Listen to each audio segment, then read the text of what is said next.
السلام عليكم، سميتي غسان الحاكم، انا ممثل ومخرج مسرحي وجيت لطنجه باش نتلاقى جروب ديال فاميل ايكونومي اللي هو واحد الفرقه مسرحيه مكونه اساسا من النساء اللي خدامه في امستردام في هولندا. هذا العام الثالث ديالي معاهم في الخدمه، لان خدامين على واحد الطريقه سميتها التبني الفني. دونك انا وادلايد غوزن اللي هي المخرجه ديال الفرقه دايرين هذه عمليه التبني انا وياها. جابت هذا المشروع ديالها لطنجه لان كتعجبها طنجه، لان كاينين الناس بزاف من طنجه في الفرقه اللي بغاو يجربوا هذه التجربه الجديده ديال المسرح، مسرح متنقل، يعني مسرح في المدينه القديمه اللي هي واحد الاكسبيريونس سبيسيال. كان زعما بغينا الناس يجيو ويشاركوا ماشي غير بانهم يجيو، ولكن يسولوا ويقيدوا سمياتهم عندنا باش يعيشوا واحد الاكسبيريونس فريده اللي هي واحد 3 السوايع ديال المسرح في المدينه القديمه، اللي كتسالي بواحد سبيكتاكل صغير ديال كباري الشيخات اللي فرقه غنائيه اللي غادي تجي تحيي هاد الفرحه، لان فريمون الهدف عندنا هو الناس يفرحوا ويحسوا بالحب، لان كما كيقول فانسون فان غوغ اللي هو الشعار ديالنا في هذه الاقامه، الفن ديال بصح هو تحب الناس. دونك هذا الشيء اللي حاولنا اننا نعبروا عليه في هذه الاقامه.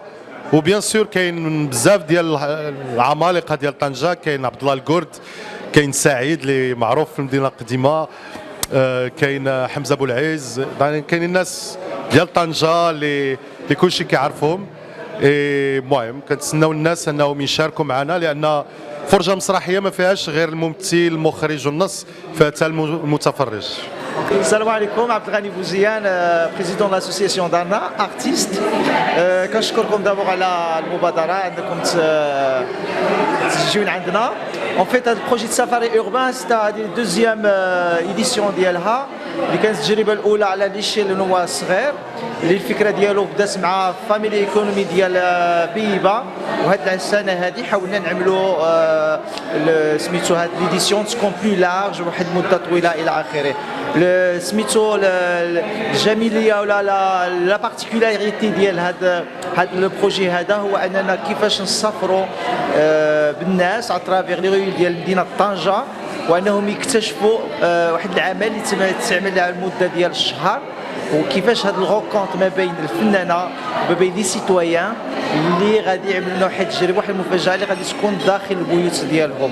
الوغ دارنا فريمون هي متواجده في مدينه طنجه في الجانب الاجتماعي، وعلى ترافيغ دارنا حاولنا نشوفوا بعض المواطنين اللي هما قادرين وعندهم زعما الامكانيه انهم يوزيو ويتجرؤوا انهم يعيشوا واحد الغمار، واحد التجربه اللي هي منفرده ديال واحد النوع ديال المسرح اللي هو فريد، اللي باقي كيتطور بشويه بشويه.